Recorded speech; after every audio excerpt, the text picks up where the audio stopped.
Chapter 10. He felt weak with relief when the next morning Attain walked stiffly to the cabin and sat down at the table.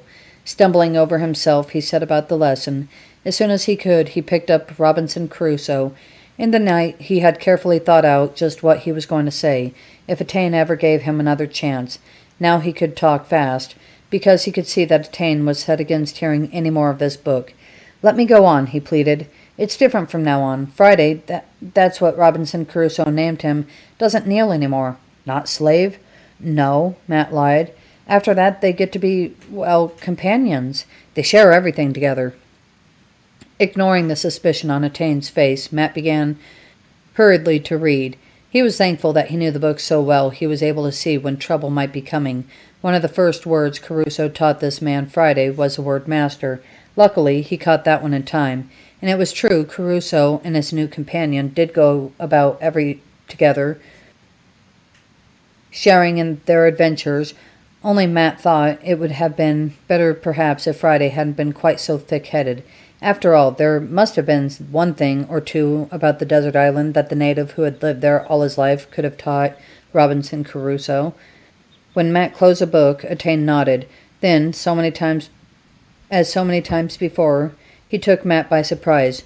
"You go fish?" he asked. "I sure would," Matt said gratefully. Stopping to pick up the fishing pole from beside the door, he ran to overtake the Indian boy who strode overhead. He knew his grin was stretching from ear to ear, but he couldn't hide his feelings as Attain did.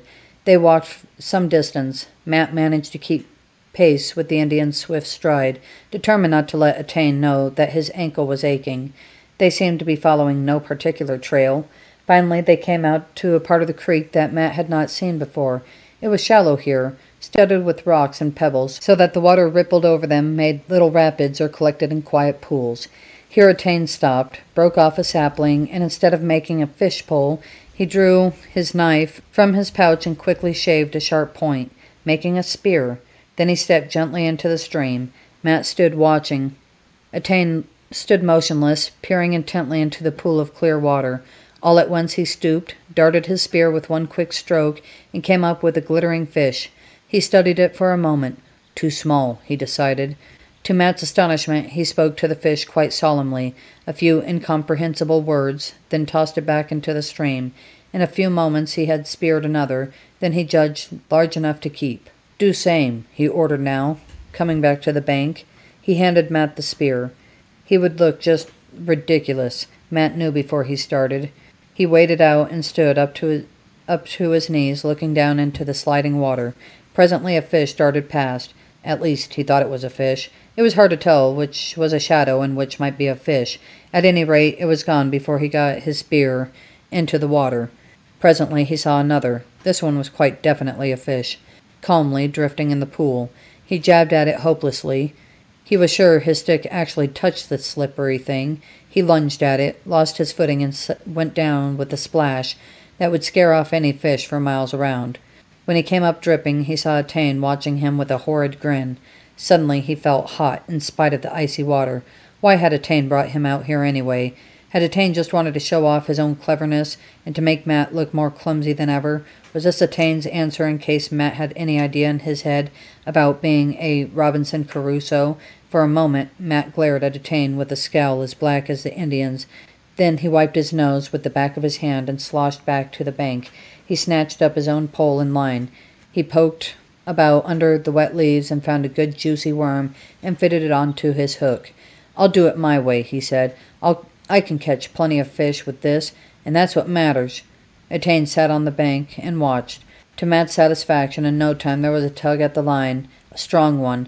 An impressive-looking fish rose to the surface, thrashing furiously, gave a jerk, and the line came swinging out of the water so suddenly that he almost lost his footing again. It was empty. "Fish line broke," Attain observed. It was as if anyone could see that. Furious at Attain, and at the fish, and at himself, Matt examined the break. Unable to face the Indian, he had lost more than a good fish. His hook had disappeared as well. The only hook he had. Of course Attain noticed. Those black eyes never missed anything. "Make new hook," he suggested. Without even getting to his feet, he reached out and broke a twig off the maple sapling.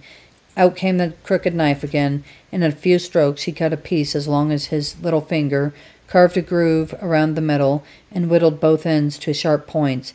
Now he stepped into the water and tied Matt's line expertly around the groove. "Put on 2 worms," he said. "Cover up all hook." He didn't offer to find worms. Matt had lost all interest in fishing. He knew that somehow or another he would just provide more amusement for Attain. He couldn't refuse. He didn't have to wait long before another fish caught hold. This time he landed it neatly. "Good," said Attain from the bank. "Big."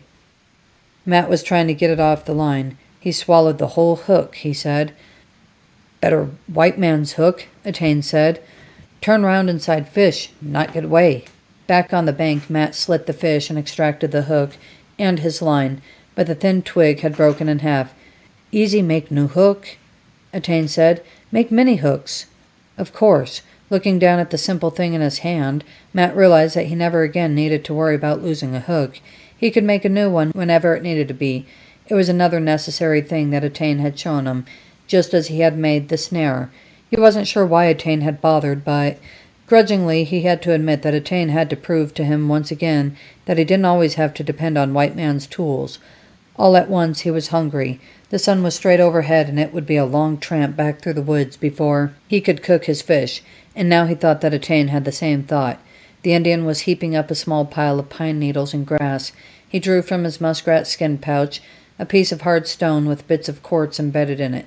Striking it with his knife, he soon drew a spark, which he blew into a flame. He could have done that himself, Matt thought. In fact, he had done it many a times, but he had not realized that he could use a common stone as well as his flint.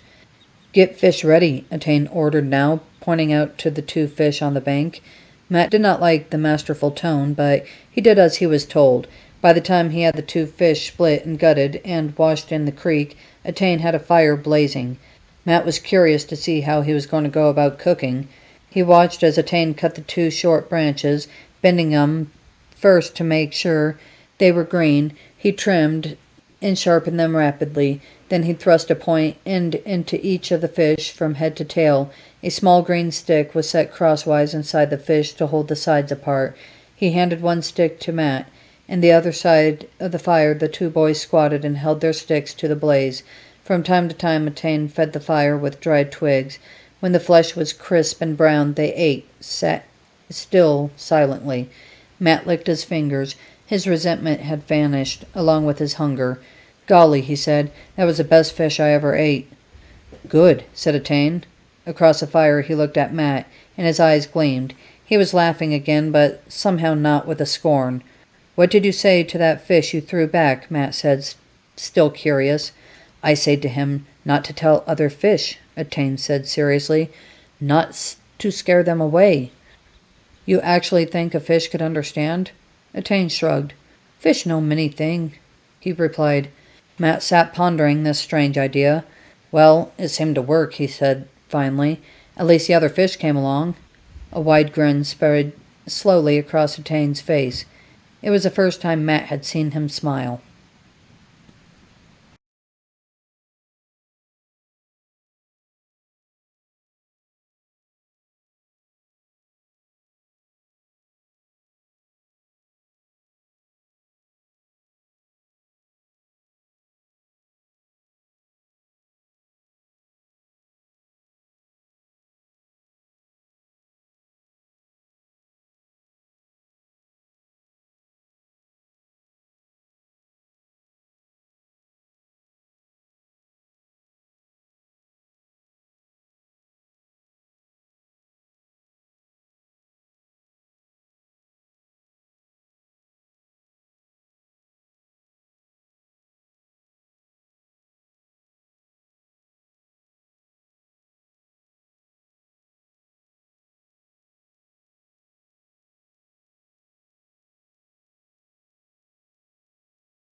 Matt had